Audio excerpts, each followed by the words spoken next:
Well, Zach, I've been looking forward to talking to you. How are you doing today? I'm doing great. Thanks, Rob. How you doing? I am well. I appreciate it. And I think that's a good way to start off, even though it seems kind of generic, because we're talking about healthcare and we're talking about how to get access to medical professionals on a more regular basis, something that feels like telehealth, I guess, as a term, has really taken off primarily out of necessity. But as people have gotten more used to this, I'm excited that Webex is making it even easier with something called Instant Connect. And I wonder if you could help me understand more about what that is. Sure, I'd be glad to. So Webex Instant Connect is a solution built by Cisco that's going to enable all of our customer base in the healthcare industry to be able to integrate very easily and very sleekly into their electronic health record systems and other healthcare systems in order to be able to enable virtual visits between their healthcare providers and their patients. So an easy-to-use solution, have your healthcare providers meet with their patients from anywhere, from any device.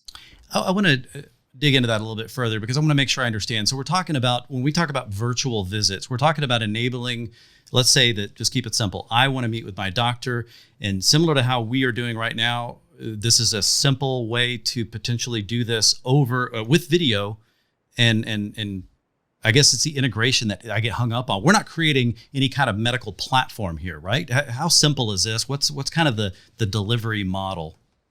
Right. So we enable our customers with tools that they need in order to enable this particular solution in any system. Okay. So we're not tied to a particular vendor. All they need to do is leverage the tools that we give them, and they can distribute links to a virtual visit however they see fit. You know, if they want to have it available inside of their medical record, they can do so. If they want to have it available through SMS or email, they're simply sending a link with a fit-for-purpose application for a virtual visit to their healthcare providers and patients, and it's one click and they connect.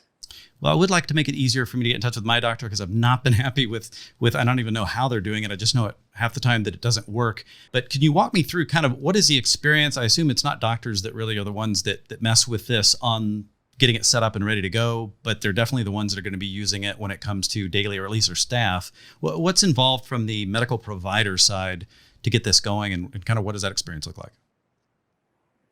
Sure. So the beauty of this particular product is that it's totally up to our customers what they want to do with this particular solution. Like I mentioned before, there's a bunch of different ways to distribute access to these virtual visits, and it's up to the customers and their stakeholders to figure out what is best for my healthcare providers, and more importantly, what's best for my patients.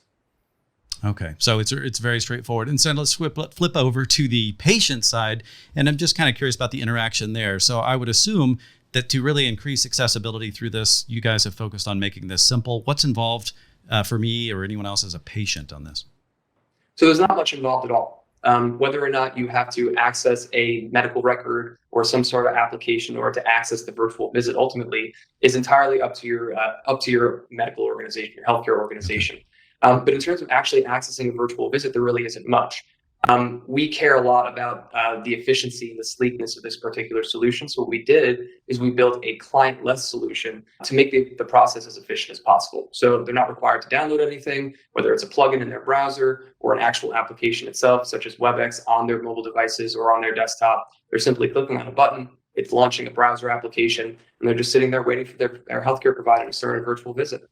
I can't tell you how happy that makes me, because I like things that just work. And you're talking about something that really, I don't know if it's a single click, and it probably depends on the provider, but essentially from the Cisco perspective, the customer is not even, it sounds like, needs to be aware that it's Webex on the back end. Everybody is just doing what they need to do, and the video and the audio is being shared. Does the patient need to log in or have any kind of Webex account or any kind of credentials like that? Nope, not at all. As a matter of fact, we pride ourselves in the fact that our patients are going to be completely anonymous to Cisco. Of course, there is certain personal health information that's being spoken about during these virtual visits, but Cisco never collects any personal health or personally identifiable information under any circumstance. To us, the patient is completely anonymous. Gotcha. Okay. So you got the simplicity, and then it sounds like security. So I think the official terms, you can correct me if I'm wrong, PHIP, and then there's another one, a PHI. PII, that's what it was. Personally identifiable information, something like that, and health information. So all that stuff, of course, Cisco has been encrypted from end to end with Webex from the get-go. It was always built as being a security-first application. So it sounds like that's extending here. Browser based, so it's clientless. I almost flopped those two by accident. Well, let me throw this curveball at you then. Let's say that I'm taking care of my mother, and I'm kind of an advocate for her, but she's in a different city. and I'm trying to help her interact with the doctor, because I sometimes will step in to translate, and just kind of maybe take better notes and kind of keep things aware. Is it possible for this to have, even though you're saying how simple it is and eliminating options, but what about having multiple parties on either side of that call, doctor side or patient side? Absolutely. So we actually support up to 100 participants in any virtual visit. And there's a bunch of different ways that you can actually add additional participants to a virtual visit. Our application natively offers the ability to send out links via SMS or email. We also provide dial-in numbers, meeting numbers if you want to access the virtual visit through Webex. There's a plethora of different ways that you can add other participants and make it extremely easy to access. Wow. This feels what I like about it feels very light. And so we're not part of the medical. Obviously, there's probably more application providers on the medical records side than I'd ever care to understand. But the idea is that doesn't matter, because the way in which we interact is pretty standards based, it sounds like, and it doesn't affect that. Simple to implement, and then most importantly, patients can do this. And it sounds like, just to make sure I'm clear on this one, since it's browser based, that means any device, so mobile phone or PCs, Macs, whatever you have laying around, right? Yep, any device. Perfect. Well, Zach, I like what you guys have done here. Is there anything else I forgot to ask you that we need to make sure and throw in? I don't think so. I just want to reiterate very quickly that this is the sleekest, most secure solution on the market, and we're excited to get started. I'm excited for us, so to speak. Awesome. Zach, thank you so much. I appreciate your time. Thank you.